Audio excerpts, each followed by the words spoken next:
All right, good afternoon, everybody. Good afternoon. Before I open the hearing for the Barnstable Conservation Commission, I'd like to ask Bill to do a roll call for the quorum purpose. Okay, Abadili. Here. Hearn is here. Kashulik. Here. Sampu. Present. Tangney. Present. Administrator Ed Hoops. Present. Staff member Kim Kavanaugh. Present. Agent Brady Hill. Present. And I don't think we have Katie. Okay, we have a quorum, Madam Chairman. Thank you, Bill. We have a quorum for the hearing. Acting under the provisions of Mass General Law, Chapter 131, Section 40, and/or Chapter 237 of the Code of Town of Barnstable, the Barnstable Conservation Commission will hold a public hearing on Tuesday, September 9th, 2025 at 3 p.m. for the application of Barnstable Clean Water Coalition. This hearing is being recorded and broadcast on the Town of Barnstable's Government Access Channel. The plans and applications are on file and may be reviewed by scheduling appointments by sending an email request to Ed Hoops at 230 South Street, Hyannis. This hearing is being recorded and broadcast on the Town of Barnstable's Government Access Channel in accordance with Mass General Laws, Chapter 30A, Section 20. Please let the chair know if anyone is recording this hearing. Seeing none at this time, this afternoon's hearing agenda is posted on the town's website. On the agenda next to each application is the amount owed to the Town of Barnstable for the cost of advertisements. Please send your check to the Conservation Division at 230 South Street before the hearing. Remote participation. The Conservation Commission's public hearing will be held by remote participation as a result of an act extending certain COVID-19 measures adopted during the state of emergency signed by the governor on March 28, 2025, suspending certain provisions for the open meeting law. Remote public access to this hearing shall be provided in the following manner. 1, the hearing will be televised via Xfinity Channel 8 or High Definition Channel 1072. It may also be accessed via Town of Barnstable's Government Access Channel. Number 2, real-time public comments can be addressed to the Conservation Commission utilizing the Zoom link 899-3654-8615 or use toll-free number 888-475-4499 as shown on the agenda. And number 3, the public can also email their comments to edwin.hoops@town.barnstable.ma.us at least 8 hours prior to the hearing. As we move through the agenda this afternoon, please keep your comments within the State and Local Wetlands Protection Act's jurisdiction. We have a number of continuance requests today. All of them will be continued without testimony. A, Tobias Wheelo to 9/23. B, Stephen and Wendy D'Angelo to 11/4. C, Town of Barnstable DPW, the Millway Bliss Point to 9/23. And finally, E, Town of Barnstable DPW, 268 Stevens Street to 9/23. All right, so first up, old and new business. We have the proposed 2026 hearing schedule. I believe all of you got copies of it and had a chance to look it over. Any comments from the commissioners? I looked at it and I moved that we accept the hearing schedule as we received. Second. Roll call. Abadili. Aye. Hearn, aye. Kashulik. Aye. Sampu. Aye. Tangney. Aye. And that passes unanimously. Excellent. So we have one revised plan. Maximiliano DePaulo, SE 36239, addition to SFD pool at 64 Greenwood Avenue, Hyannis. Do we have someone here to represent the applicant? Yes. Yes, hello, everyone. Madam Chair, members of the commission, Ed Pesci of Pesci Engineering. I'm the engineer of record originally on this project. You all approved this project some months ago. What's before you is a simple minor change to the pool area. Previously, the pool was approved with, if I just picture two sides to the pool, the one's closest to the building and the addition. Now they just wanted to round it out with a pool deck around the other two sides.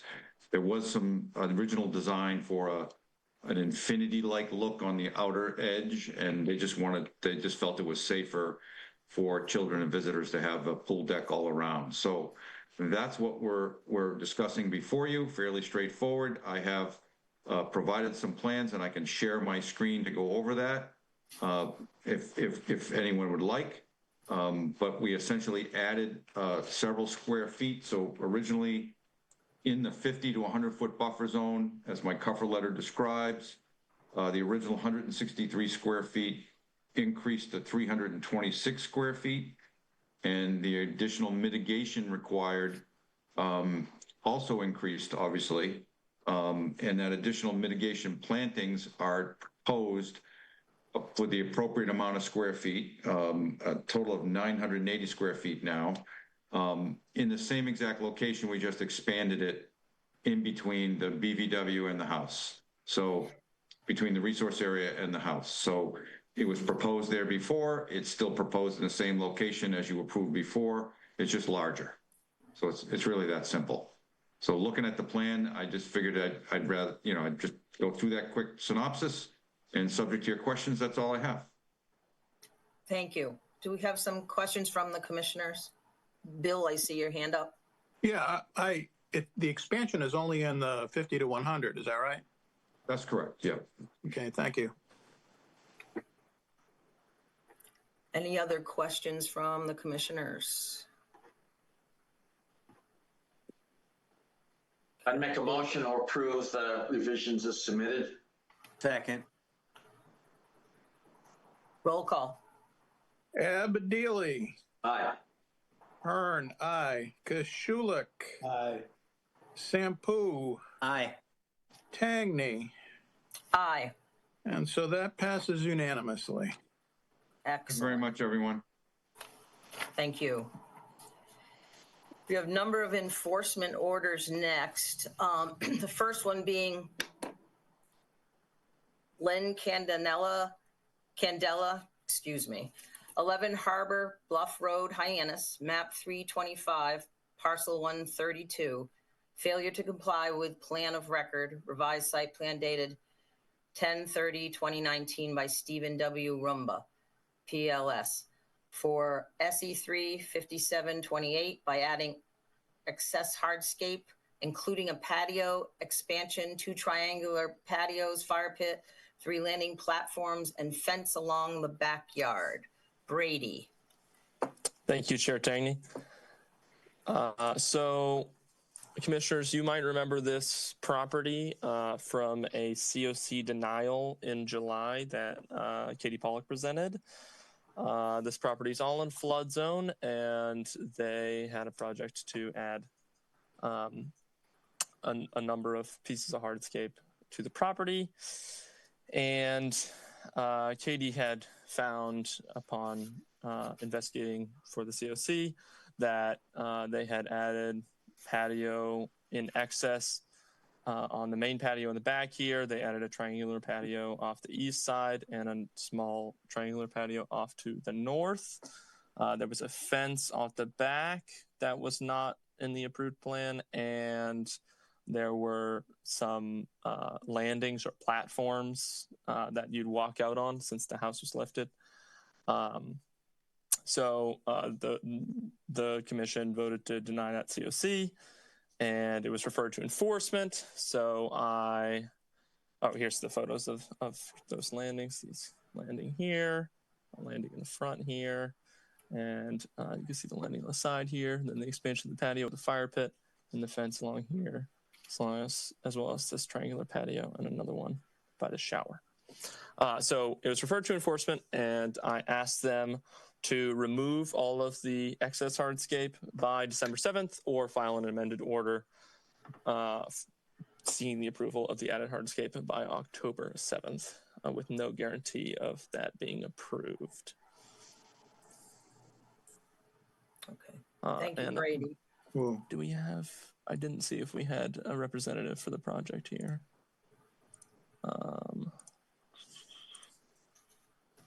They may not be here. Tris Weller was the consultant on the project, and I don't see them. But I'll take questions from the commissioners. Thank you. John, your hand's up. Yeah, Brady, any feedback from the applicant's representative? The applicants, do they intend to file that order? Yes. I met with them on site. Okay. And Tris Weller from Weller Associates was amenable to filing an amended order. I just wasn't able to confirm his attendance at the meeting. So That's great. Thank you. yeah. Thank you, John. Any other comment from either the homeowner, the applicant, or anyone else on this? Seeing none, Actually, I'll raise my hand here. go ahead. It's Pete. So, Brady, and again, I'm not making any judgment or decisions, but the list that you provided seemed that there were a number of enforcement concerns here, which I suspect will all be brought in front of us in a amended order. And at that point in time, I can perhaps judge the applicant and their agent in terms of okay, yeah, I think I'll wait. I'll wait until. Thank you. Yeah. All right. Thank you, Pete. Anyone else? So at this point, I make a motion to approve the enforcement order as written. Second. Roll call. Abadili, Aye. Hearn, aye. Kashulik, Aye. Sampu, Aye. Cagney, Aye. and that passes unanimously. Thank you, Bill.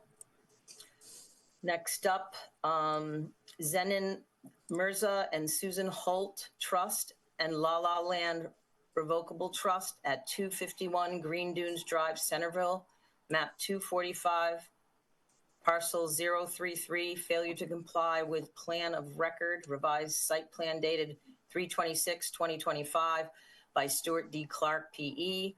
for SE3 6255 by adding 2 additional pieces of hardscape, a cactus statue and a canine statue. Brady. Thank you, Chair Taney. So this is also kind of a recent approval for the commission. There's a bunch of hardscape being added on this property. As you can see, a lot of wetland here, and a lot of this is being turned into mitigation area on the edge here. But we received a complaint that there were statues that had gone up close to the resource area. And so I reached out to Zen and his consultant, Jose from Green Seal, and arranged a site visit. Zen met me out there, and I took this photo of this canine and cactus. And they are quite close to the resource area. So I asked for those statues to be removed, as they were not on the original plan, by October 8th, or for the filing of an amended order by October 8th. And Zen is here if he wants to say anything. Thank you, Brady.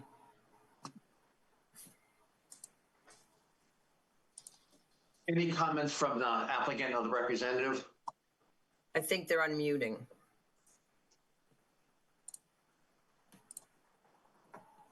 Hello. Yep, we can hear you, Zen. Yeah, how you doing? Very good. I'm kind of new to this, but set up in my office. I just moved my house, but I wasn't aware that that was going to be an issue. Those are art to me. There's some pieces of art in the front of my house as well. I've had the wolf for almost 25 years. The cactus is kind of new. I think it's attractive to me and my family, and I didn't think it'd be any issues. So I don't know, I can certainly mitigate the footage of 100 square feet or whatever it is, 86 square feet. You know, there is going to be a revision going in very shortly. Jose couldn't meet this meeting, so he was usually been attending the meeting. And he's trying to get in a revision together because we have a lot of stuff we want to do extra and also eliminate. So he was trying to get that ready, but we didn't get it ready. So here I am. All right, well, thank you. How do we want to handle this? Just approve the order as written. Okay, and they'll move on from there. So I make a motion to approve the enforcement order as written. So moved. Second. Hello? Roll call. Abadili, Aye. Hearn, aye. Kashulik, Aye. Sampu, Aye. Tagny, Aye. and that is unanimously approved. I would like to mention to Mr. Merjwa that it seems de minimis, and it probably will be easy for him to get approval for these pieces of art that he wants with a revised plan. But apparently, Peter, he's also going to do other revisions. So Right, we have to right. wait So- and see how the whole thing comes in. Yes, but Sir. yeah, I think you know, he's getting professional advice on this, so I have no worry about going through the right hoops here. Sounds good. Could I make a comment based on what Peter just said, if I might? Sure.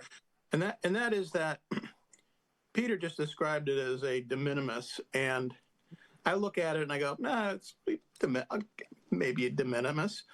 However, if you were to have 4, 6, or 8 art, it becomes like a cumulative effect on the buffer.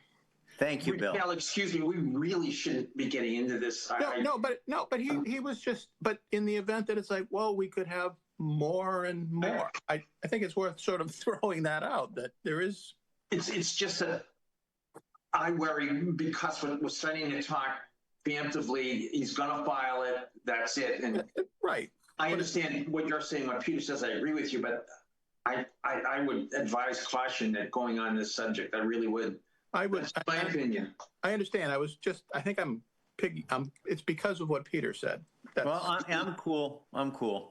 All right. Well, so then we're going to move on then. Thank Can I you. make a comment, please? Yes, you're the Can I homeowner. make a Yes. comment? Yep. So I don't know if I'm going to be in by, I don't want to remove them because they're rather heavy. I don't know if we're going to get in by the heating to take them away. Can I get a date so I can leave them there till we get to the hearing for the revision? That would have to go to Ed. Yeah. He would normally approve that date, but that is certainly the staff's decision. Brady, what was the date again that you put down? October 8th to either remove or file that amended order. So as long as it's filed, they're in compliance with the enforcement order.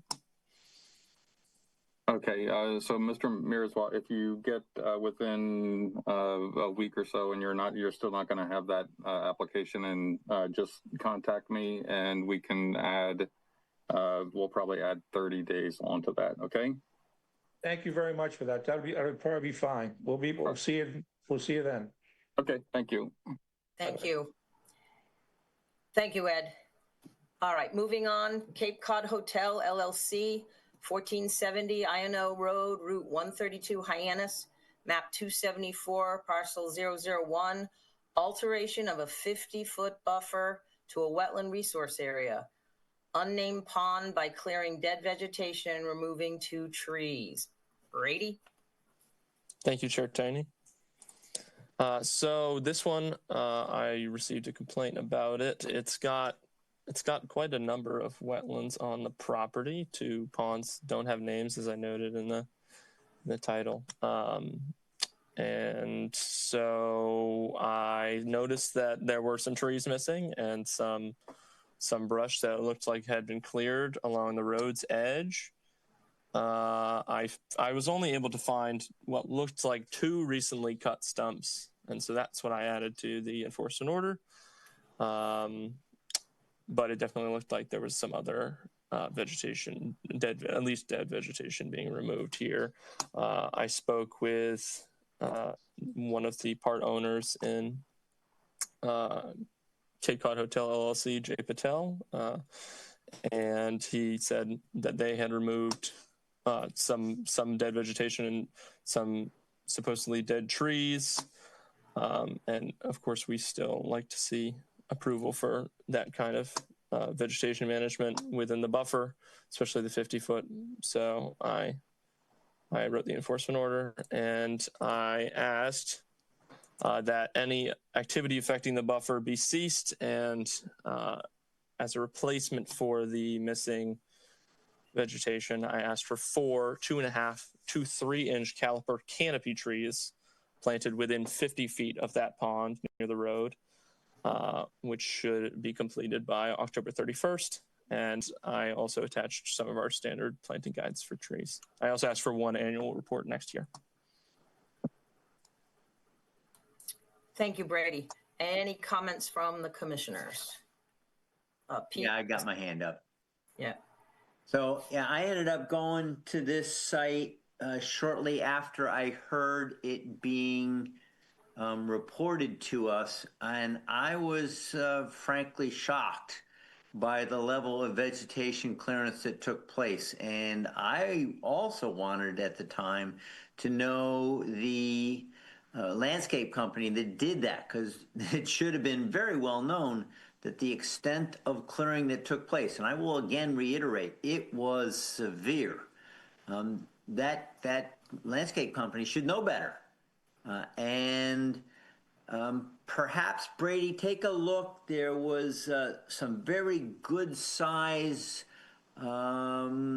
bushes that were much closer to the water instead of just the tree stumps that you found that looked to me were also recently removed. So I might suggest more than those 4 trees to be replanted. Some wetland bushes beyond just the canopy trees. But again, I was rather shocked by the damage that was done in this buffer area and even into the pond, in part because it's at very low water right now. So the clearing actually took place not just in the buffer, but within the pond and wetland vegetation itself. Thank you. Thank you, Pete. Any other commissioners with questions or comments for Brady? Yes, Angela. Yes, Jeff, go ahead. Pete's 100% correct on this. The 4 trees are diminutive, for the restoration of this. I think Pete could add to that by requesting. We could add to that by requesting that the ownership entity, hire a professional to, the plant to provide a whole new mitigation plan for the ground, because the trees aren't going to stop runoff. There's no discussion as to what's going to happen with the vegetation that's now, clearly wide open. So I would think there should be some more involvement than just 4 trees. Thank you, Jeff. Bill, same thing, same line? Yeah, I do. I when Pete was speaking and then Jeffrey just doubled down, I feel that. I saw the picture and I thought, 4 trees? I have all the pictures. I can share my screen. My name is Jay Patel. I am the part owner of the hotel. We didn't purposely remove any of the tree. During the storms in last 6 months or so, there was 2 big trees fall down in that area. So we removed the big trees and the clear out. I can share my screen, and I didn't took all the picture because I was not sure if I needed to. But whatever picture I have, I'm more than happy to either email you guys or share. And the one big tree that was shown by Brady is part of our property. We removed that tree, and it's way away than 50 feet. from the wetland because that was part of it was dead, and I don't want it to fall on somebody's car. It's a liability to us. And that tree is in the parking spot, not by the wetland. Another one fall down, so we clear out all the trees that was there. But if I was not sure that I have to ask or take a permission rather, when clearing out the dead tree that completely uprooted during the storm. And so the big tree fell on a smaller bushes, and these guys, the landscaping company, just cleared out. But if you see now, everything starts to grow back. So we didn't touch any of it that we don't need to. But I have a recent picture that I took today. I can show it to you on my screen if you guys wanted to see. Everything, the vegetation is growing back by itself. All right. Thank you, Mr. Patel. Ed and Brady, how do you want to handle this? I'm hearing that there's some changes that the commissioners want to amend to this order, and I don't know how you would like to deal with this. So could you help me with that? Okay, obviously there are several commissioners who want to amend the enforcement order. You may do so. It seems as though you are asking for a restoration plan to be filed with Brady, so they can certainly hire a landscape company that is capable of doing that. And I would just give another 6 weeks to in order for them to hire a company and get them to have that plan put together. It just has to be a sketch plan. And then they can submit that sketch plan for review under by conservation staff, and we'll go from there. Could I, Angela? Yes, Bill. What Mr. Patel said was meaningful to me. In other words, I saw in the photographs, it looked like kind of an area that was pretty much denuded of vegetation. There was a lot of dirt. And what Jeffrey said, putting a few trees, you're not going to have the understory. But what Mr. Patel said was that it's growing back. It's naturally revegetating. And to the extent that that's what's happening, and it's going to be growing back, I'm not so. I'm starting to think maybe Brady was on the right track. That maybe the natural vegetation growing back is what we want. We want it to kind of go wild. And I'm not sure myself that it's necessary to get involved with a landscaper. That's where I'm coming from now, having heard Mr. Patel. Thank you. Okay, thank you, Bill. John? Yeah, I would absolutely agree with Bill. I think there was conflicting evidence submitted by Mr. Patel. I think that Brady needs to go back out there, check it out, verify what happened, if there was no other cutting, whatever, where the location of the tree was. I think that needs to be done before issuing an enforcement order and a replanting plan or anything like that. So I would agree with Bill. I kind of recommend, Angela, that perhaps that this matter be tabled at this point, asking the staff to go back, revisit this, meet with Mr. Patel, and then submit an amended enforcement order if they so choose for the commission to decide. Thank you, John. And Pete, you have your hand up. Yeah, again, I've not visited it in this last week. I am speaking of my experience at very, very shortly after, I think, the act of clearing. So I am amenable to revisiting, but in no way do I want for this to be a precedent where someone can, it was dirt. You saw that picture, and I walked it. I went down into it and walked the whole section of it. So I'm willing to see what's come back. I might even take a visit there myself to see this regrowth if in fact it has happened. But I like John's suggestion of a table at this point, tabling, and then we'll get a reevaluation. Thank you. All right. Thank you, Pete. So I'm hearing from the commission. Angela, one more thing, please. Go ahead, Jeff. Yeah, I deal with, I've seen this too much. Could you pull the plan back up for a quick second? The picture, I'm sorry. The picture. The pictures, sure. Yeah. In just a moment.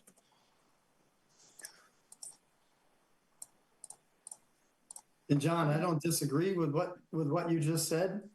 And Bill, you chiming in, but that's a fairly sizable area, guys. I'm looking at it. It's probably 15 to 20 foot wide at the street by 30, 40. It's maybe 800 to 1,000 square feet. The whole area there. Pretty sure it was bigger than that. It may be bigger than that, but where I'm going is that natural vegetation that Bill's talking about. That's all well and good, but that's going to take 2 years to come back to the degree that I think you would be happy with. My fellow commissioners. That's. I'd just like to add that, and again, I don't have a problem with extending this and letting having some further look at this, but I don't think the natural vegetation by itself is going to be suitable enough. And you know what, the damaged trees, the tree that fell over, that happens, guys. So that's my viewpoint. Thank you, Jeff. If I may speak one more time, please. Sure. The reason, the picture on the bottom, right? This is part of our property. That's a dead tree. This one. This is nowhere near the conservation or wetland, I would say.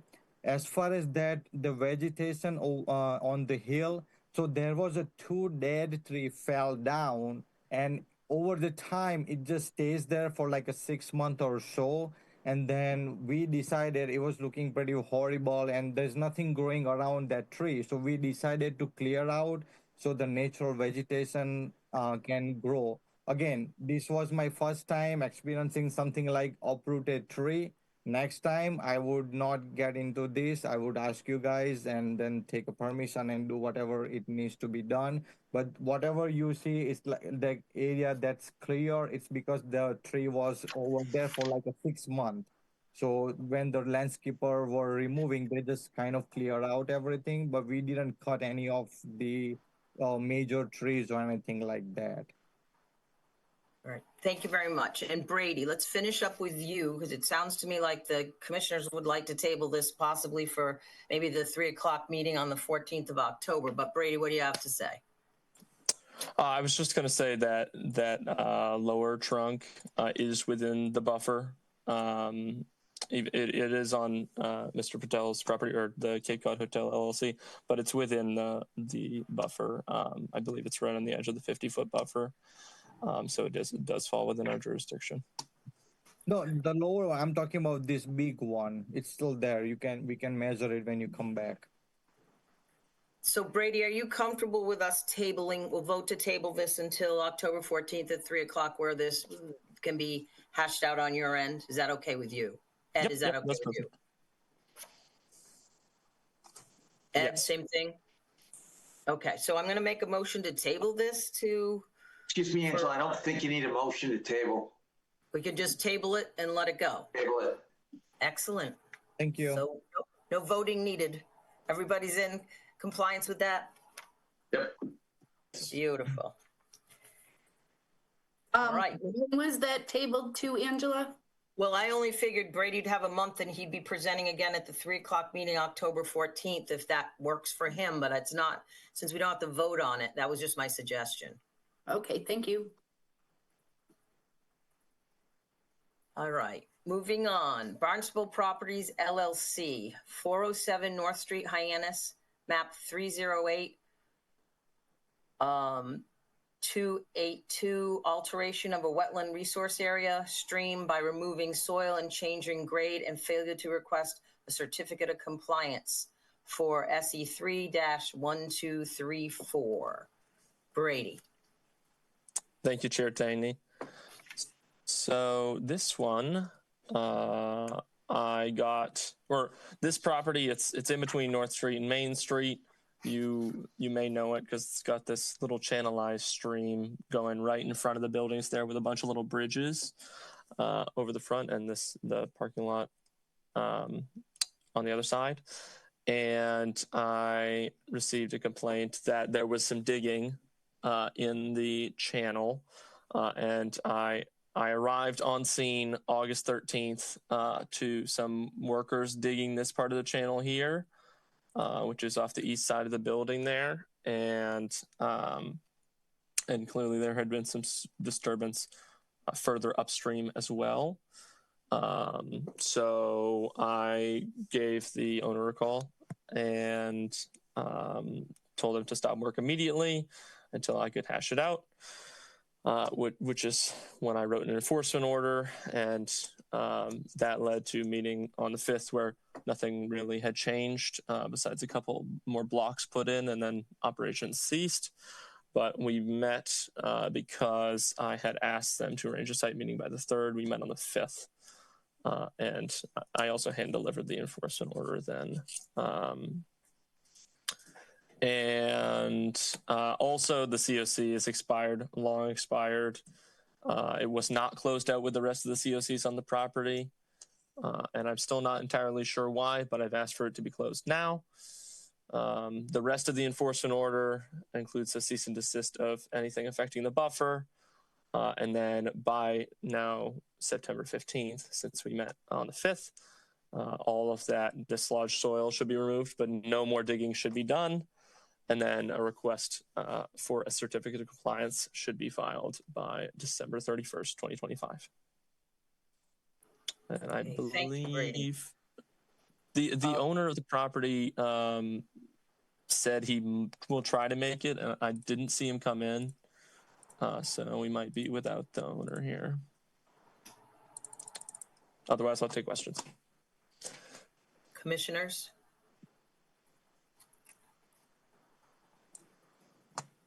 Seeing none, but please speak up, because if I moving my screen around, I'm not seeing any hands up. No questions. I can make a motion to issue the enforcement. Pete. So anyway, Brady. Oh, sorry, Pete. I didn't see that. I apologize. Sorry, Pete. I didn't see it either. Well, I didn't get a chance to raise my hand yet, so I just shouted out. So, Brady, were you ever given any information as to why they were back in there digging? Yes. Sorry, I forgot to mention that. It seems like there was a part of the stream that didn't have this channel. Like, it had all been channelized a long time ago, and there had been like concrete slabs put in the bottom as the basin of the channel, or it might have been like a clay brick, something like that. And one part didn't have it, and I guess they wanted to dig down and put stuff in there. And in addition to that, it seemed like they wanted to clean out any kind of silt and other trash that had filled in the stream. So is this something they might be bringing forward as RDA or a plan in front of us to do this? Because it sort of sounds almost like maintenance and or upkeep, but I won't make any decisions here, but it's a channelized stream, and okay, anyway, I'll stop talking. I certainly informed them that any sort of work like this would need to be brought before the commission. So, okay, thank you. Yeah. All right. Thank you, Pete, and thank you, Brady. So I'm going to make a motion to approve the enforcement order as written. So moved. Second. Roll call. Abadili. Aye. Hearn, aye. Kashulik. Aye. Sampu. Aye. Tangney. Aye. Passes unanimously. Thank you, Bill. So we have one more enforcement. Bernard Lebo and Barbara Guilfoyle, 1199 Craigville Beach Road, Centerville, map 206, parcel 053, failure to comply with an enforcement order. V 102024009 and failure to comply with order of conditions and plan of record for SE3 5734. Revisited site plan dated 12/3/2019 by John O'Day, PE. Brady. Thank you, Chair Tangney. So this one came before the commission a while ago. They got this pier or dock, or boardwalk approved And you can see it here in the image. It's been built, but it has not been built to specification. So an enforcement order was previously issued last year and was heard on the 10th of September in 2024. And they were supposed to remove the boardwalk or reconstruct, refile the NOI, which had, I believe, already expired by then. However, the Mass Leads Act kicked in, and now it's valid again, or it had almost expired and is now valid again. So I now ask them to remove it or build it to those permitted specifications by the date of the current expiration of that order of conditions, which is March 10th. 2026. And I included a note about restoring the marsh area underneath as we believe there may be damage done because the boardwalk is too short. It is not 4 feet tall as permitted, and the plank spacing or the board spacing is also too narrow. So I believe that was all. And John O'Day is here to represent the folks at this property. Thank you, Brady. John? Good afternoon, John O'Day from Sullivan Engineering. Here with me in my office is Bernie Lebo, who's the property owner. We're just here to report. We did receive this. Brady was asking whether or not it come. It did show up in the mail, but even prior to receiving this, we had some communications with Ed last month, and you know, we understood that this was a concern, and they started removing the boards. And if you care, I could show you a photo of what it looked like yesterday. So the majority of the boards have been removed. They left kind of like every third one just to have access to hopefully be starting to bring this thing into compliance. And we are, as of last month, while we were having discussions with Ed about confirming that this was still alive and we're going to be proposing a revised plan, which is hopefully before you next month, but we certainly understand how this enforcement order is written. Okay, thank you, John. Pete, I see your hand up. And you're muted. Okay, now I'm better. Thank you. So, Mr. O'Day, quick question here for you. In times past, rather than using planking, some individuals have used the sort of fiberglass, I won't say a mesh, but it lets a lot more light in. Sort of, you know, the square series that goes out lets a lot more light in. And I would be interested if that as a possible option for your client on a revised plan, rather than having to raise it up to 4 feet. Anyways, again, I'm not making any judgments yet, but that is something that has happened in the past. Thank you. Thank you, Pete. You can put your hand down. Do I see anybody else who wants to comment on this? I have a question. Bill.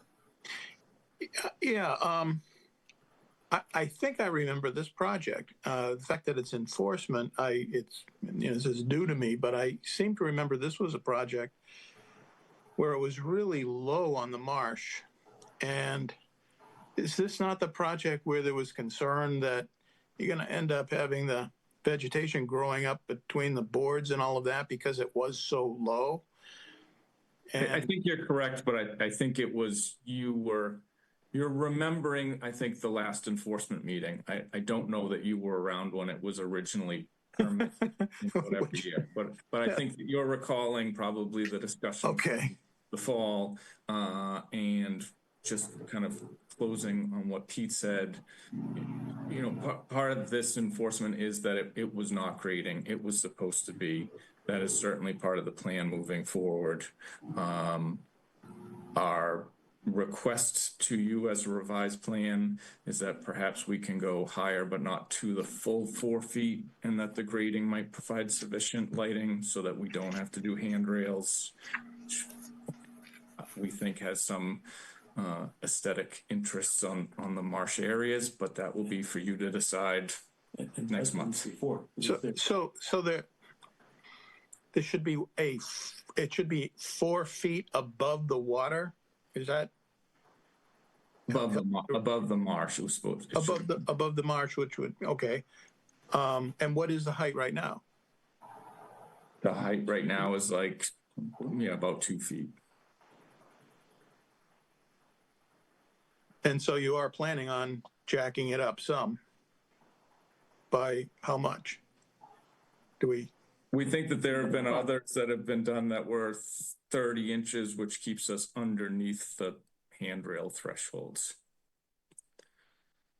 which would get us the walking potentially on the top of the marsh grass tips, I guess. Right. And I do see Ed's hand up, so maybe we can get some clarification here. Ed, did you want to speak? Thank you. Just again, to clarify, this did come before us, before the commission back in 2019, or early 20.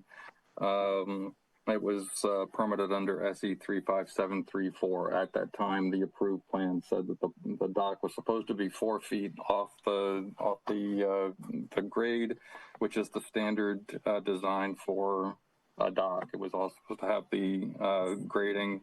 It was not done and constructed that way. You can see from the pictures that John just showed you that it's clearly, if the top of the deck or of the boardwalk is 2 feet, I'd be amazed. But it seems as though there has been. It seems like an awful lot of water, open water underneath the footprint of that boardwalk.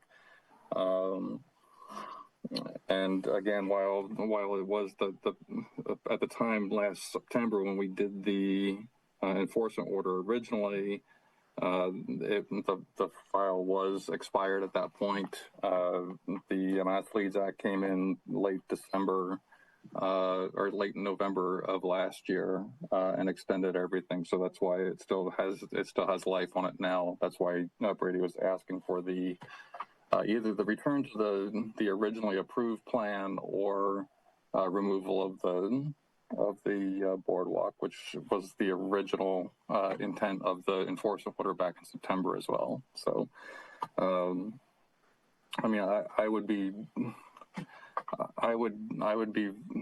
very hesitant to permit something a smaller, lower boardwalk, but that thing is entirely up to you, and it's not really the purview for today's discussion. It's really more to the enforcement. So that's all I have for you. Right. Thank you. So, John, getting back to the enforcement order as written. Excuse me, Madam Chair. John, go ahead. Oh, thanks, Angela. My question's a little different. I'm not sure, John, whether you or Mr. LeBeau answered this thing, but you had a written plan, you had a design, there it was in front of the builder. Why was it not built to spec? I don't understand that. There had been remnants of a boardwalk in this location, and so the property owner's understanding was we're putting the boardwalk back where we had a boardwalk, which was true. It was in that area, and we had some plans that we internally passed back and forth of here's where it goes and here's how long it is and here's all the other things. And when it came time to construct it, it did not have the final plan that actually had the grading and other specifications on it, and it was a mistake. And it's something whoever did the building, the builder was, and I should certainly be knowledgeable about these kinds of things if they built over the marshes before, or docks or piers. I don't understand that. I mean, they know that's conservation. They know that there's an approved plan. I would certainly hope and expect the first thing they ask for is, let me see the plan. I mean, why was that not done? It was not a dock builder. It was a carpenter. It was, Okay, I know how to build decks. Why can't I build a walkway? yeah, all right. Well, Thank you, John. certainly, as one of the other commissioners, or as Ed said, for me, it's going to be interesting to see the revised plans you come back with. It's going to be very interesting conversation. Thank you both, Johns. At this point, can we approve the enforcement order as written? So I moved. Second. Roll. Abadili, Aye. Kern, aye. Kishulik, Aye. Sampu, Aye. Tangney, Aye. and that is passed unanimously. I would like to, we only have one OI this afternoon, and I'd like to skip down to go through these continuances so that we can move them on, since we actually have one that's not being further continued. So I want to skip to the continuances and go to, let's see, number 4, which would be letter A, B, C, D. Start with Dilmar Ribeiro or Marguerite Ribeiro. I know that they're here. To remove 2 trees in the backyard along the edge of the fence at 120 Cobblestone Road, Barnstable, is shown on the assessor's map, 316 parcel 063-001, DA-25030, continued from 9/2. And I know that she's on because I saw her in the beginning. So, any comments first from the commissioners? And are you okay with me jumping down here and doing this one to get it out of the way? Good. Shouldn't we have a presentation, Angela? Yes. So if they want to, who's presenting for them? Maybe it's Margarita. Go ahead.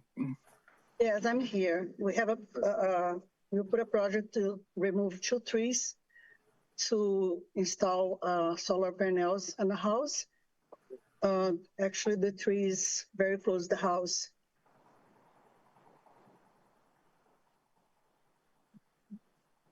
But I don't think it affects to the water. I want to hear from you. Angela, if I may, to move things along a little bit, this was an after the fact RDA filing. It came out as a result of an enforcement issue that arose because the homeowners had originally come to conservation as part of the building permit sign-off process for solar panels. And I can show you, I'm sorry. Yeah, initially the company was, the solar panel company was supposed to get the permits, and they said it's already for us. So when they removed the trees, we didn't know they did it without the permit. That's why they get this done. And then I got the enforcement already. Yeah, so the issue is that they were when, as part of the building permit sign off, Katie had signed off saying that she was approving the solar panels installation, roof mounted installation only. She at that point also stated that any tree cutting would have to come back before get prior approval from conservation before that was done.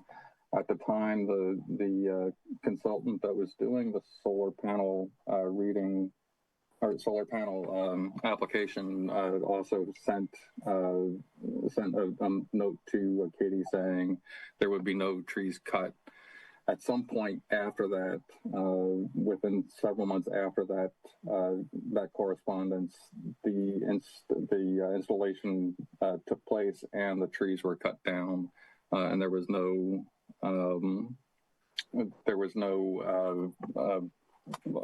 offer or communication from the solar company at the time or up until that point. And it wasn't until after the fact, everything was said and done, that the solar company came forward and asked about it. And at the time, I had said, "Look, you need to file an after the fact RDA. The company representative that said he was going to do that did not. And the reality is that's why the enforcement order was originally brought to clear this up and get this after the fact RDA taken care of. And so I think they're really asking if both trees that were cut were in the 50 to 100. The 50-foot buffer is well vegetated throughout, and we're just trying to cross all our T's and dot all our I's, and that's where we are. Thank you, Ed. Yeah, I know this was discussed at the 9-2 hearing. It's just that she couldn't get on to comment, so that's why I wanted to make sure everybody's had a chance to talk now. Do the commissioners have anything else to say on this? John, I see your hand up. Yeah, a question for Ed. Ed, based on prior commission decisions and the facts of this case, do you believe the commission would have approved the removal of those trees based on that history? Yeah, I believe so. I mean, again, it was something that the trees were clearly at the edge of the roof, and so they would have probably affected the efficiency of the solar panel. So I don't see that you would have said no. You may have asked for replacement trees, but that would have been about the only difference here. Thank you, sir. Yeah, Angela. Yes, Jeff. Yeah. Thank you, John.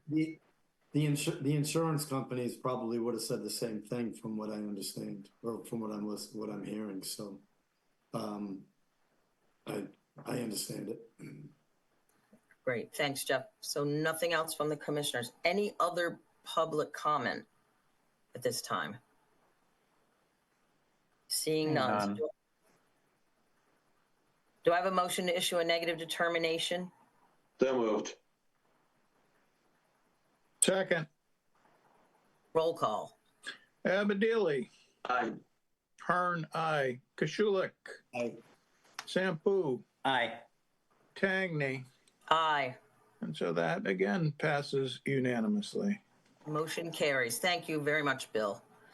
All right, so that was the one we needed to discuss. So now I'm going to go back to the first one under the continuances. Tobias Wheelo. To repair, construct sandbag array originally authorized and constructed under SE3 2677 and SE3 2678.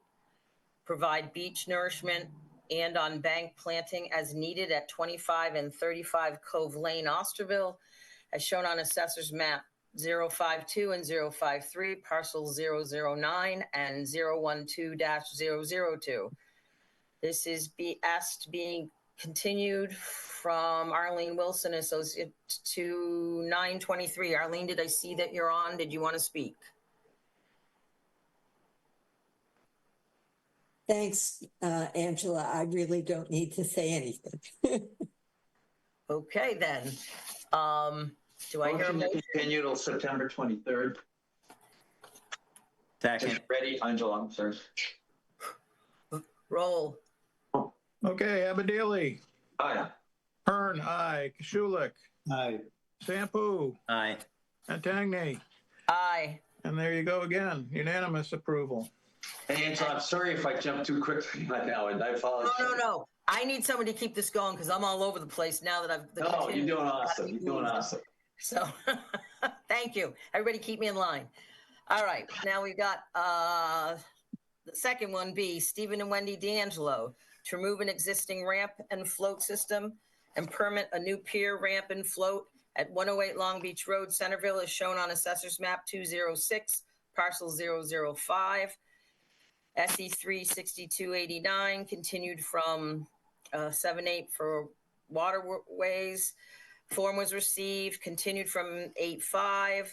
Form received, and now they're asking for a continuance, I believe, to November 4th. Can somebody confirm that? That is correct for waterways. Due to waterways. Okay, thank you.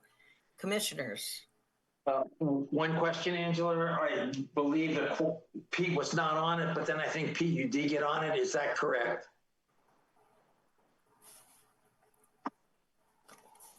Peter Simpu? Hello, I was audio muted. Jiminy Cree, I actually can't remember. This is just for continuing. We don't need to worry about quorum. We just need Yeah, for the to original. continue this. But I was, excuse me, I was just thinking that Peter should not vote on this as he was not part of the quorum, but my notes said not Peter originally. I thought Peter Mullen did, and that's why I was just trying to get straightened out for the next hearing. We can check on that, but Okay. Well, then I make a motion to continue to November 4th. Whatever. Second. Thank you. Roll call. Abadili. Aye. Hearn. Aye. Kashulik. Aye. Sampu. I'll abstain. Okay, and Tagney. Aye. Very good. Motion That's carries. Carries with 4, yep. And that's November 4th, that one. Okay. Third continuance here. Town of Barnstable, Department of Public Works. This is the Millway Blush Point one. They're asking for a continuance to 9/23. So I have a motion for that. So moved. Second. Roll call. Abadili. Aye. Hearn, aye. Kashulik. Aye. Sampu. Aye. Tagney. Aye. And there you go, unanimous. Very good. And the last one, continuance, asking for a continuance. Town of Barnstable, Department of Public Works. This is the construction of the new sewer pump station with precast concrete structures, control panel, standby generator, approximately 580 feet of 4-inch force main. Site work includes utility connections, sidewalk and paving improvements, and temporary dewatering during below-grade construction with treated groundwater discharge to Aunt Betty's Pond at 45 Mitchell's Way, map 308, parcel 273-002, and 268 Stevens Street, Hyannis map 308, parcel 017. This is SE 3-6308. Continued from 9/2, now asking to continue to 9/23. Do I hear a motion? So moved. Second. Roll call. Abadili. Aye. Hearn, aye. Kashulik. Aye. Sampu. Aye. Tagney. Aye. And that passes unanimously. Thank you, Bill. So now I think we're done with the continuances section and we can go back to the NOI. Is that correct with everybody else's notes here? Yeah. And if I might say something, Angela, and that is that I abut the property, so I have to recuse myself. And so you need somebody to do the roll call or take track, either that, I don't know. I'll tap John here. I think he'll help me out. Thank you, Okay. Bill. And I'll have to go away. So let the record show Commissioner Hearn has recused himself from this hearing. Barnstable Clean Water Coalition, proposed ecological restoration project to restore a 57-acre cranberry bog site to a more naturally functioning wetland complex at 505 Whistleberry Drive, Marston Mills, map 061, parcel 059, 710 River Road, Marston's Mills, map 044, parcel 027, 946 River Road, Marston's Mill, map 045, parcel 026, 948 River Road, Marston's Mill, map 045, parcel 001, and 0 River Road, Marston Mills, map 045, parcel 016, lot 004, 110 Bog Road, Marston's Mills, map 045, parcel 017, lot 001. Neil Price, I think, from Horsley Britton Group. Is Neil here? I'm here. You're on. Thank you. Good afternoon, everyone. Neil Price, Principal Scientist with the Horsley Witten Group. I'm joined here by my colleague Nick Nelson, Project Manager with Interfluve, and Z Crocker, the Executive Director of the Barnstable Clean Water Coalition. So I think we'll start with having Z give a few introductory remarks, and then I'll give a more detailed introduction and background to the project. Nick will go through the design, and then we'll all be available to answer some questions. Thanks, I hope Neil. you're all eager to hear about some wetlands restoration after all of those wetlands enforcement actions that we just finished listening to. So, Z, take us away, please. Thanks, Neil, and thanks all the commissioners for listening to our NOI. I apologize, it's quite lengthy, but we couldn't be more excited about this project. Many of you may know already that the Marston's Mills River delivers about a third of the excess nutrient load that enters the Three Bays estuary. This project is really targeted at creating a natural restoration to an area that used to be wetlands historically. In fact, the peat in many areas is between 5 and 25 or 30 feet deep. So we know those are the conditions. We're hoping that the restoration actually brings back a lot of the plant materials that would have been here hundreds of years ago. But we're trying to do a restoration project that'll be a little different. And the general idea is to slow the water down and to spread it out over a large area. We know from working with our scientists at the US EPA that that's the best approach to remove contaminants of all kinds, but especially nitrogen. And so really with that, I'm here to answer any questions. I'm thrilled to be moving this project forward. We think in the best case, we can remove thousands of kilograms of nitrogen and naturally gasify those into the atmosphere where they would be harmless and remove them from our troubled water bodies, whether it's fresh or salt water. So Neil and then Nick Nelson with Interfluve have done a lot of work on this, and I won't take up any more time. I'll turn it over to Neil. Thank you so much. Thank you. Thanks, Z. Nick, would you go to the next slide, please? So just to, I think everyone knows where we are, but we'll just throw this slide up to familiarize folks if you are not. So the highlighted in yellow is the project area, totaling about 57 acres, the headwaters of the Marston's Mills River. On the right of this picture, you can just see the three ponds, Mystic Lake, Middle Pond, Hamblin Pond. The river obviously continues down to enter into the TMDL area, the estuary TMDL that Z was mentioning, that's nitrogen limited. So the ability of this restoration project to remove a significant amount of nitrogen would be a great benefit to the town, both economically for limiting the sewer expenses and just the environmental benefits for all of its residents and for the ecosystem. Moving on, please. So we have a great team here. Not here from the design team, not presenting today, but an important part of the Mashpee Wampanoag tribe who are contributing planting plans for culturally significant plants and that are healthy parts of their lifestyle to be part of this restoration. We've got a great group of government agencies. Got a list here that I won't read, and here we all are smiling on a sunny day at the project site. Next, please.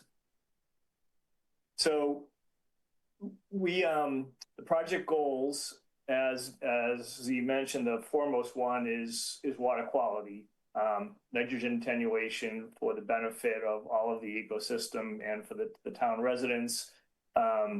Going along with this is habitat restoration, both for fish and other aquatic species and for all species that use the wetland environment. What's a little bit unique here, I'll talk about this some more, but we are maintaining cranberry farming in some areas, so that's a challenge and an opportunity. And we're going to be maintaining passive recreation here for all of the abutters and other people that like to walk here currently and enjoy the scenery. Next, please. So why restore retired cranberry bogs, you might ask? Why don't we just walk away and leave them? So here are three pictures of two different cranberry bogs in Mashpee that have been left for various periods. The two topmost pictures, these bogs have been retired for about 30 years. The bottom one more like 50. And as you can see, if you just walk away and leave them, what you end up with is limited wetlands hydrology in the ditches and main stems, and then a kind of quasi-wetland environment on the rest of it, where you have pitch pines and a lot of invasive species growing.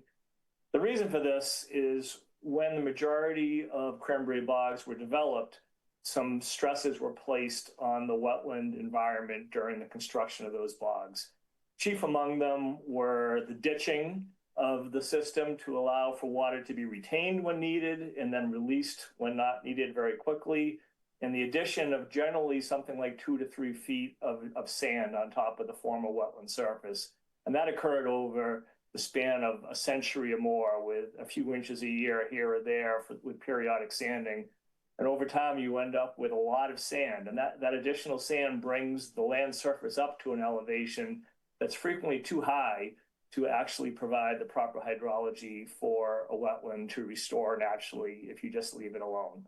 So that's why intervention is needed. And that's why Nick will talk shortly about the design that we have proposed here to restore that hydrology. Next, please. So there's some unique things about this project.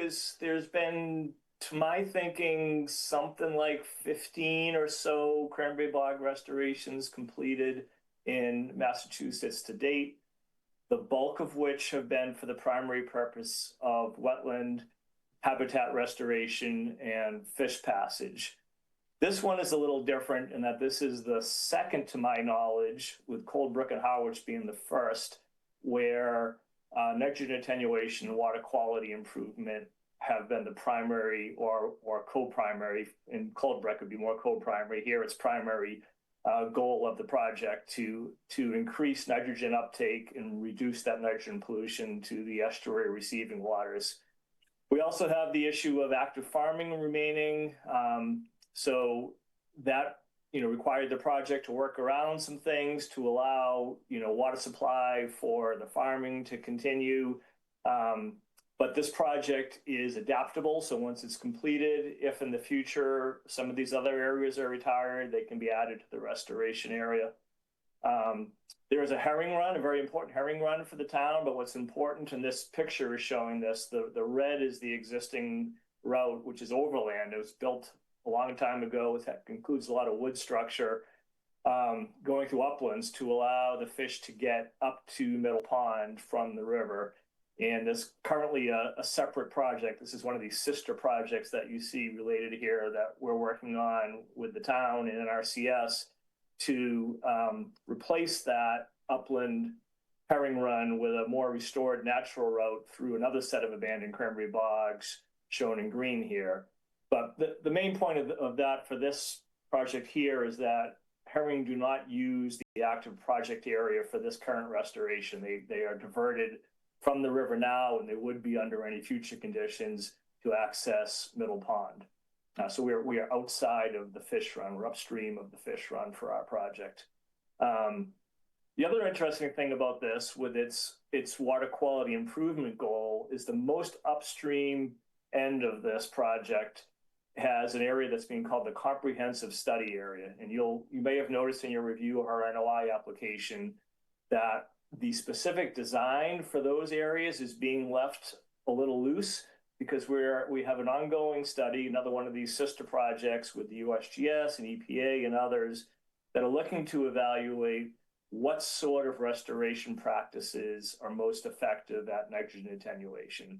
So we want to be able to use that comprehensive study area to try out some different things. So for the purposes of permitting here, what we have done is we have calculated the maximum possible wetland resource area impacts for anything that might occur in that comprehensive study area to allow the flexibility for certain ponds to be developed in some places, or permeable reactive barriers in other places, shallow marsh versus deep marsh, different wetland types, to allow for this future evaluation of what types of restoration might be most beneficial for nitrogen attenuation.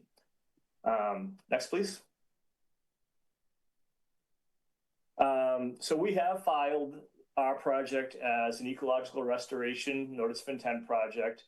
We filed it under the stream daylighting category, which is one of the 6 approved categories for an ecological restoration project. That filing is based on the fact that we're removing current 9 undersized culverts and boom berms will be completely removed. Excuse me, completely removed from the environment, and no replacement crossings are proposed or part of the project there. So there'll be no more crossing of the river at these locations. There'll just be open stream and wetland area. And we meet all of the performance standards requirements for the stream daylighting component of the eco NOI. Next, please, Nick. We've just listed all of here the general interest of both the state and the local Wetland Protection Act, and that we are meeting all of those. The goals of this project are completely in line with all of the goals of the Wetland Protection Act, and we have tried and are sure that our project is meeting all of those interests. Next, please, Nick. And lastly, before I turn it over to Nick, I just wanted to show where we are at overall with the permitting of this project. So we submitted our notice to MEPA that we were doing an ecological restoration project. That is complete. Normally through the Eco NOI, the first step would be the Section 401 water quality certification with DEP. That is not required in this situation because we are not tripping the 100 cubic yards of dredge below mean low water. That would be the requirement for that. We're currently, we're here tonight to talk about the ecological restoration notice of intent. And after this, we will be looking to file a Section 404 permit with the Army Corps of Engineers, which of course includes a few sub-permit requirements of historical review, essential fish habitat, and U.S. Fish and Wildlife Service. We're having discussions with DEP about if a Chapter 91 permit will be required here. That would occur after this notice of intent. We know that we'll have to file a Mass Coastal Zone Management Consistency Review, and we know that we'll have to file an EPA sole source aquifer review. So we're approximately halfway through the permitting process here right now. So with that, I'll turn it over to Nick to talk a little bit more about the specifics of the project design. Great. Thanks, Neil. And thanks so much all for hearing this. We're really excited about this project. My name is Nick Nelson. I'm a fluvial geomorphologist for Interfluve. We're a river and wetland restoration firm based in Cambridge, but we are working on a lot of these types of projects in southeastern Massachusetts, going back to 2009 when the first one was done in Plymouth, the Eel River Restoration Project. And so this permitting process that Neil has laid out here is something that we've done on a number of different projects, going through the ecological restoration notice of intents, some projects which haven't required the 401 water quality certification. So we've been able to navigate the evolving regulatory landscape as it has changed. I'm going to go through some of the details here of the designs.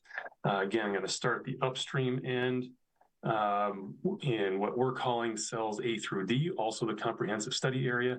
And then we'll move downstream of Bog Road towards the east, starting in cell 1 and moving down to cell 4, very creatively named. At that upstream end in the comprehensive study area, there are about 4 small bog cells that are separated by these earthen berms, which are shown in blue here. The limits of disturbance are shown in the red dashed line. This is just a sketch on an air photo, so not super precise, but the river flows into the project from the left side of the photo and navigates through all these berms and flow control structures and leaves and goes into an area of active farming downstream there. This is what it looks like. These are the cranberry bogs. This is the main ditch right through the middle, so not a whole lot of water that comes in from this upstream side. What you notice if you're out here is that this stream is a gaining stream, which means it's gaining groundwater as it goes, principally from the north in general, as the groundwater is coming in from that side. You can see the earthen berms here, and there's a metal flow control structure in each of those. for this comprehensive study area. This is the design plan set. I know it's a lot of information in there. As Neil said, we're still finalizing with a group of scientists and practitioners what that final kind of study pieces will be here and what the restoration practices will be that we'll be analyzing long term. But just to blow that up a little bit, we've written into the designs here that we will disturb all of the cranberry bog platform, creating this topographic complexity is what we're calling it. But it's likely not all going to be topographic complexity. There might be some areas of sand removal, there might be some areas of pond creation, some areas of channel construction, and some areas of permeable reactive barriers. And that's part of the study, is to figure out maybe which of these are better at attenuating nitrogen than others. For this particular area, those berms and flow control structures will stay in place to allow for the control of water through these study areas a little bit better. This is a typical detail of what that topographic complexity looks like, both in plan view here, where you have some areas that are lower by up to 1.5 feet, and other areas that are higher than the average ground at up to 1.5 feet. And so the idea is that an excavator will be out there digging a hole in one area and creating a mound in others. And we have these sort of different types of features with some rough dimensions so that we can be fairly prescriptive in how these are constructed out there. And then what we've done in many other projects as well, and what we anticipate doing here, is any saplings or woody vegetation that is removed as part of this project to do the work, those saplings would be used as slash on the floodplain here for habitat. Moving downstream and east of Bog Road, I've flipped the orientation here to match the plan set orientation, as more of it fits in this orientation here. So north is to the right here, and the Marston's Mills River flows from the top of the image down and towards the left side through here. Again, this is an air photo. The red dashed lines limits the disturbance. You can see all of the earthen berms and culverts that will be removed here, and the access road off of Bog Road. A couple of images looking at these cranberry bogs. Cell 1, which is the main complex there with the recently farmed areas. Cell 6, which I'll back up for just a minute. Cell 6 is this little tiny bog over here, which was abandoned a fairly long time ago. And this is what it's turning into, similar to what Neil was showing with his abandoned bogs that turn into more of a pine forest. In the downstream end of this particular area are a couple of irrigation ponds. And those irrigation ponds will be combined into one pond. The earthen berms and culverts will be removed.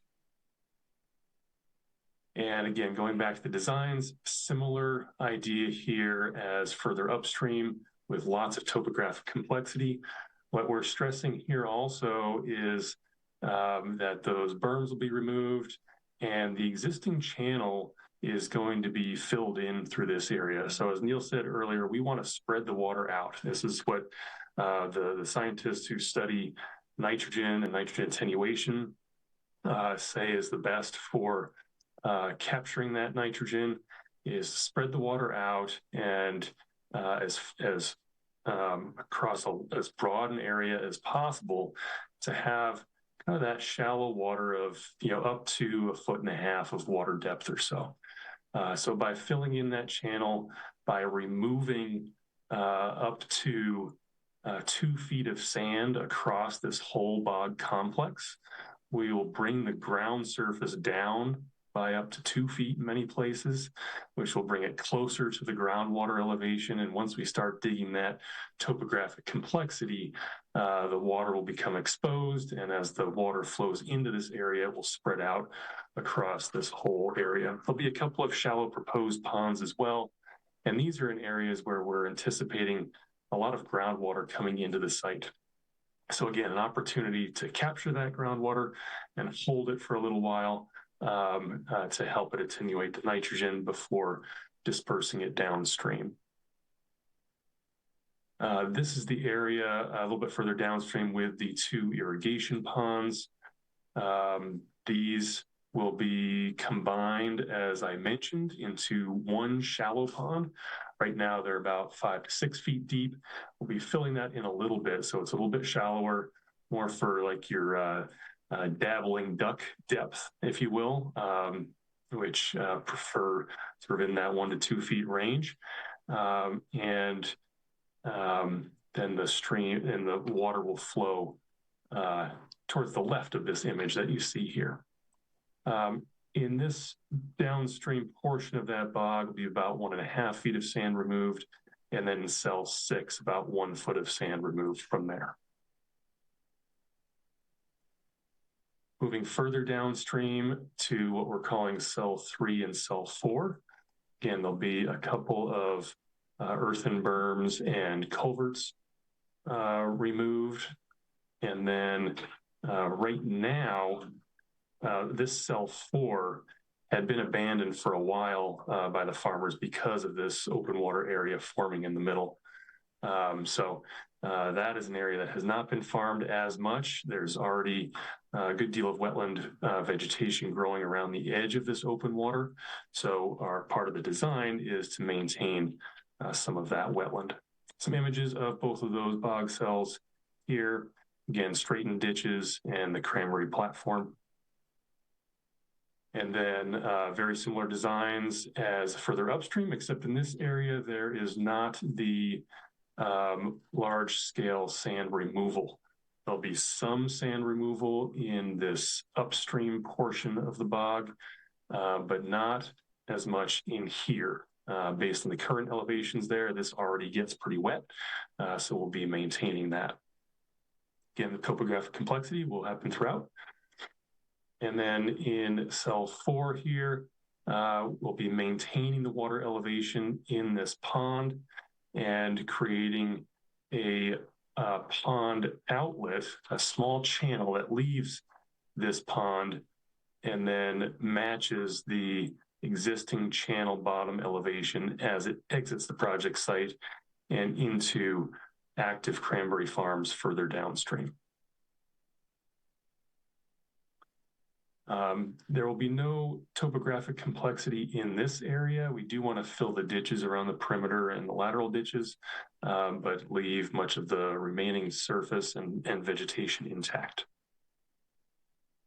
Broad brush strokes here for the planting plan. We'll get into more details in final designs in terms of species and species complex and the numbers of plantings. But our plan is to have wide swaths of this area be Atlantic white cedar swamp, which we expect had been many of these wetland areas previously.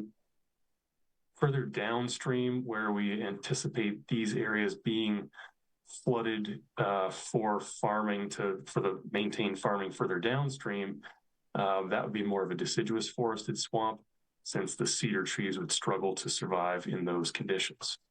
Some of the upland areas that will be used for staging and access will be converted to upland pollinator meadows.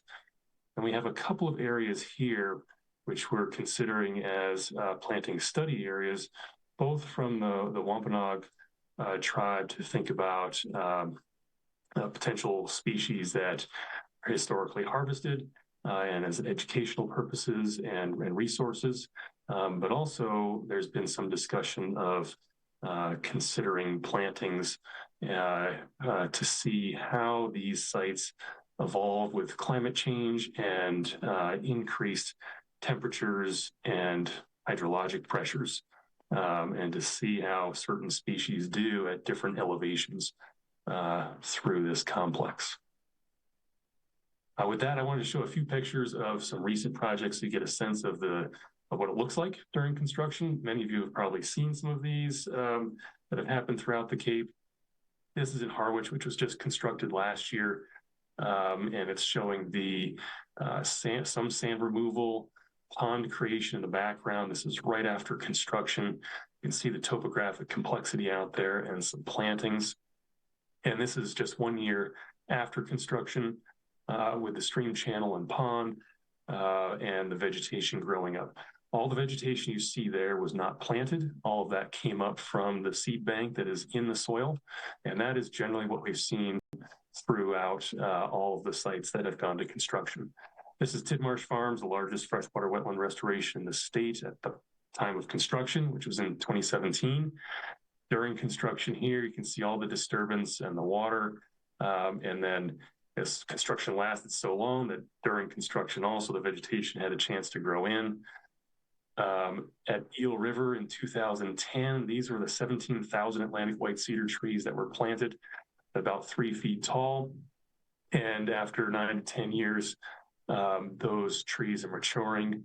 Currently, about 15 years after construction, they're about 30 feet tall, and there's lots of multi-age staged cedars growing in there. Here's a young one that is growing as well. So this site is evolving into that trajectory that we'd anticipate, that we might anticipate at Marston's Mills in some areas. We have the open water in some areas. You have, the mounded areas in other locations. Around the edges here, you can see the cedar trees growing, and then the upland areas beyond. To close this out, just a summary of the resource area impacts. You've got this in your package as well as in the design plan set. There's a lot of disturbance. We'll be disturbing the entirety of the bog surface, which are considered wetlands.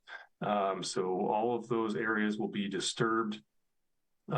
Areas of land underwater many of those areas of land underwater will be converted to this bordering vegetated wetland, this complex of wetland. And then those earthen berms will be converted to wetland as well. So you see those changes. And then lastly, just looking at the project schedule, we're in permitting now, as Neil said, carrying through the winter here.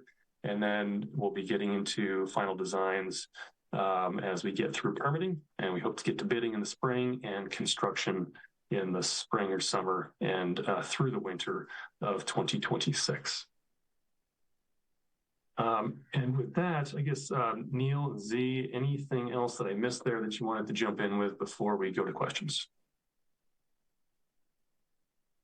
Not here. Great job. To have a discussion, folks. Well, thank you, guys. It's something. I'm very impressed with the project. Do any of the commissioners have anything to say or any questions? Yes, ma'am. John. Thank you, Angela. First of all, let me plead ignorance as to the specifics of this project from an engineering and scientific point of view, because it's way over my head. So maybe Peter Simple or somebody with greater science knowledge, or Angela could comment on that. As a resident of the Marston's Mills and a house on the Marston's Mills River, I guess my obvious question is, do you see, and within what time frame, an impact on the river from Prince Cove out to North Bay? Do you see a potential from this project of improving that body of water? First question. I'll take that one. Good question. Go ahead, Z. Yeah. Even though I'm not the scientist, what I will tell you what the scientists have told me. This is the one project that could actually change things in our lifetime. And the reason is because the water currently, which remember contains about 30% of the excess nutrient load that currently is polluting Prince Cove, North Bay especially, but really the entire watershed. And that gets there in just 5 hours.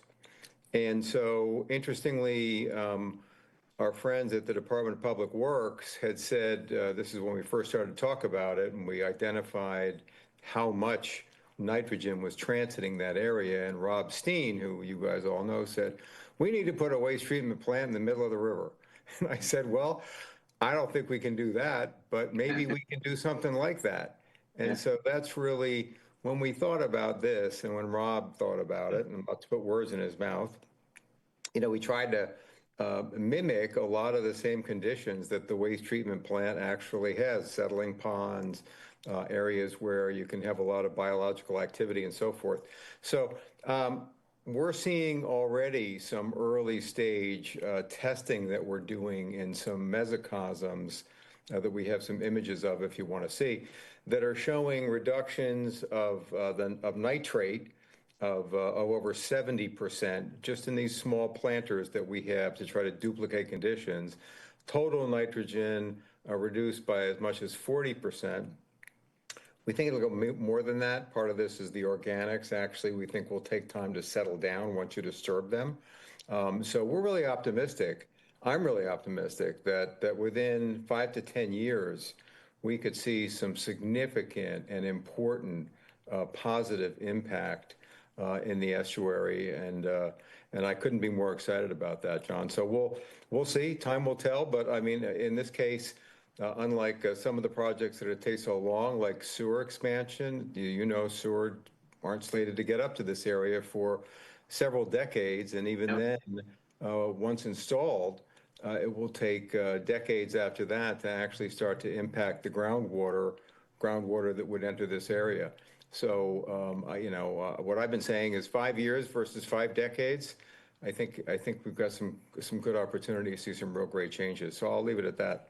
That sounds great, and as you know, and as I know from personal observation, what I see is that as I look out on the river, I see the growth of sea lettuce. I see almost fish kills that we've had close to here. It's horrible. It's just horrible and needs something. And you're absolutely right. I mean, sewers are a great answer, but I'm not going to be around by the time they hit my street. So I hope this project goes through. I assume we, Angela, would be putting in monitoring requirements in any order of conditions. Second question I had, there was something in here that scared me a little bit.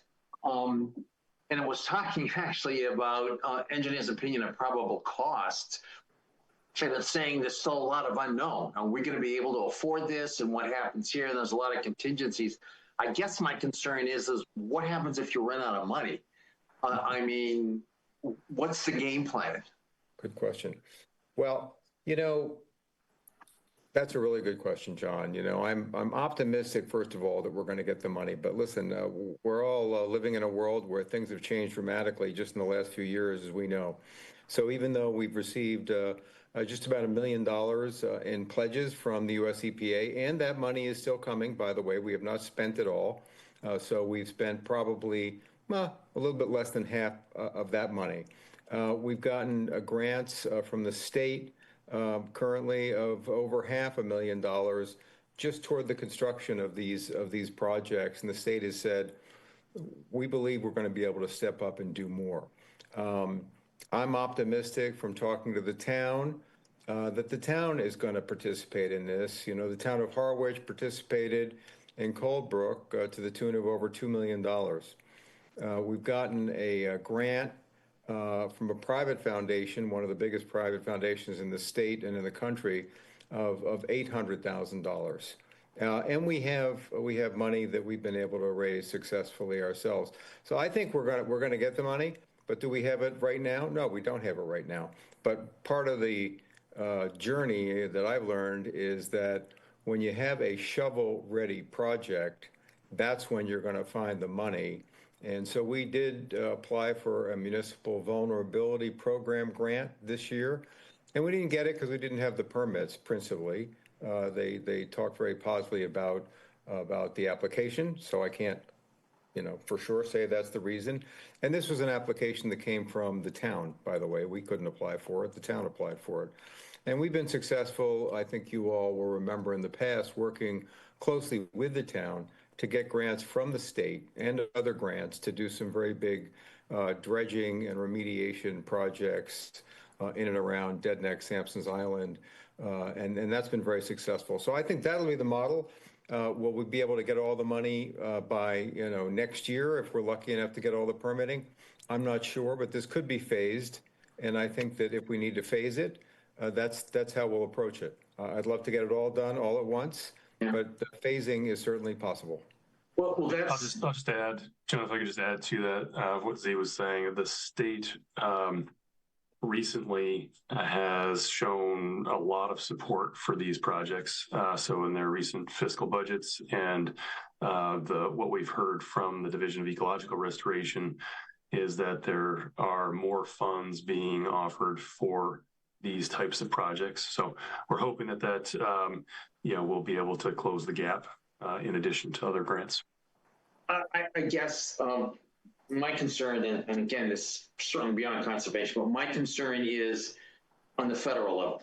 I mean, like getting into politics, it's clear that the federal government has changed some of its positions on wind power, et cetera, et cetera. And I get concerned that if much of this project is dependent on federal funding, it could be very weak. But I think the answer to that, Z, is a comment you just made. We can phase this in. By doing phase one, and if we run out of money, it's not going to hurt. It's just going to delay phase two. Is that about correct?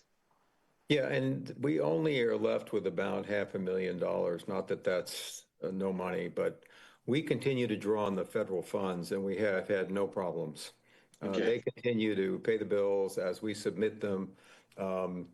Interestingly, when we submit a bill to the federal government, we get paid in hours, literally.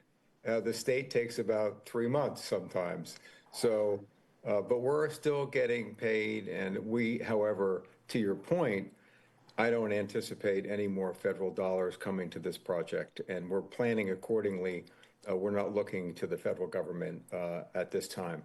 Very good thinking. And monitoring reports, I don't know what you're going to recommend, but obviously would be looking for some kind of monitoring reports. Thank you. Great project. I hope I'm around to see the results.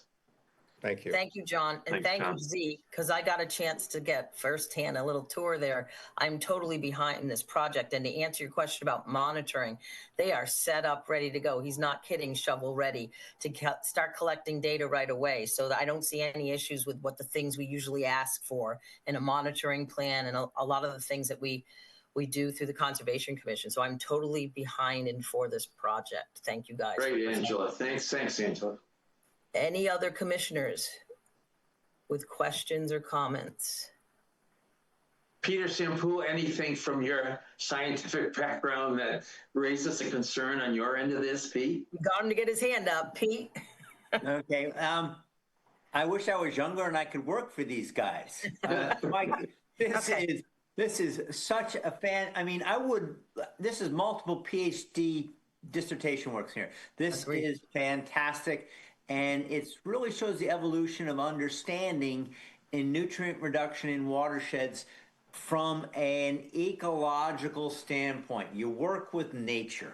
You work with life that exists in the area rather than trying to get a man-directed solution. So Z and everyone out there, thank you. This is fantastic. Here. Great. Thank you, Peter. Ed, I see your hand up. Oh yeah, so a couple things. Nick or Neil, if you could provide a copy of the presentation that you just did for the commission, could you do that? So we have that for the record. We can put that into the application and into the files for that, the Laserfish files. Yeah, I'll pass that along. Ed, is a PDF version okay? Yeah, that's fine. That's perfectly fine. Perfect. Yeah, that would work. And then again, I do agree with the monitoring plan. I'm asking that they would be submitting a monitoring plan to staff for review as part of the order of conditions. Do you want it annual or more often? But then we will, once work begins, I would suggest that you do.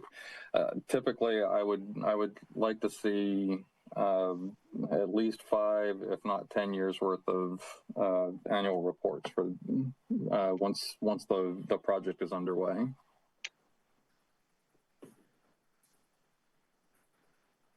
Great. And Ed, you're thinking water quality plus habitat, ecology, that kind of stuff. Right, you got it. Yep, that's exactly right. Yep. So I should point out, I mentioned that there was an EPA sister project here. So the EPA does have a pre and post monitoring project they're currently working on for this and some other areas around. And as Angela saw yesterday, we installed 46 monitoring wells in the last couple of months to help inform that. The USGS is going to, so there's going to be a lot of monitoring. Okay. So I don't think we have fully had all of our discussions of what that's going to look like, but we can certainly, whatever requirements you put in the order of conditions, we can certainly figure out a way to respond to that within all the other monitoring that we're going to be doing anyway. Yeah, it sounds like that you might be able to piggyback a lot of that onto what we're looking for then. So, or we can piggyback onto that. So. And I think we'll be able to do that. And certainly, listen, this has been one of the key things that we've done from the beginning of the project. We, as I think many of you may know, we monitor the Marston's Mills River in over 10 locations weekly and have for 7, almost 8 years now. We monitor seasonally the estuary itself in just about 20 locations for a number of different agencies, really including UMass, SMAST, and the work that goes to Mass DEP ultimately. And we've been measuring and monitoring within the bogs themselves. So we're very anxious, and it's tremendously important to us. And one of the key things we wanted to do is make sure we have baseline data before any of this has happened, so we can really understand exactly, how does it work? What can we think about how it may work in different conditions? And so we know that this year, would be a different year. We're in drought. And in other years, we're going to have wet years. And so we need to understand all that and how that's going to impact a lot of what's going on. And I think while we kind of alluded to it, one of the key reasons the state has given us money for the comprehensive study area, and they've given us a lot of money away from direct money, which came to this organization. They provided money to Horsley Witten to put in a number of monitoring wells in order to understand in other future restorations, of which they expect there will be many. There's over 13,000 acres of cranberry bogs in the state. Cranberry business is becoming more and more difficult. And farmers are choosing to take some portion of their land for restoration. And so the state really wants to understand what's the best approach, what's the most cost-effective approach, depending on what the outcome that may be looked for. And so we're really anxious to get that kind of information and move it forward. Including, I would add, we have met with mosquito control with Gabby and her team a number of times to look at those conditions. And we've offered, particularly in the comprehensive study area, to have monitoring of mosquitoes in different conditions so we can understand how that may change given climate change and how this habitat may change. So we're anxious to work with the commission and with all the agencies to provide as much as we can going forward. And we're hoping this is going to be an important education site. It's one of my most passionate hopes, is that we can get young people involved here. We need the young people to help us figure out how we're going to deal with these problems in the future. So whether it's grade school kids or college, university PhDs, we're hoping that we can get good involvement across the spectrum. Thank you. Thank you. So at this point, if there's no more questions from the commissioners directly, I'd like to open it to public comment. And I think you need to state your name and address for the record if you'd like to speak. Is there any public? None. Seeing none, huh? Wow. Okay. Angela. Yes. Yeah, could I just throw in absolutely, Jeff. I'm just scrolling around, so if you put your hand up, I apologize if I didn't see it. Bit of humor. We'll see what John Abbott, if he smiles on this, John Abbott-Ely or anyone else. But when I had my interview with the appointments committee back in December, I brought with me a 2 foot by 3 foot, not original, but a carbon type painting a spectacular wetland scenario on at the Rockefeller Estate up in central Maine, up near the water.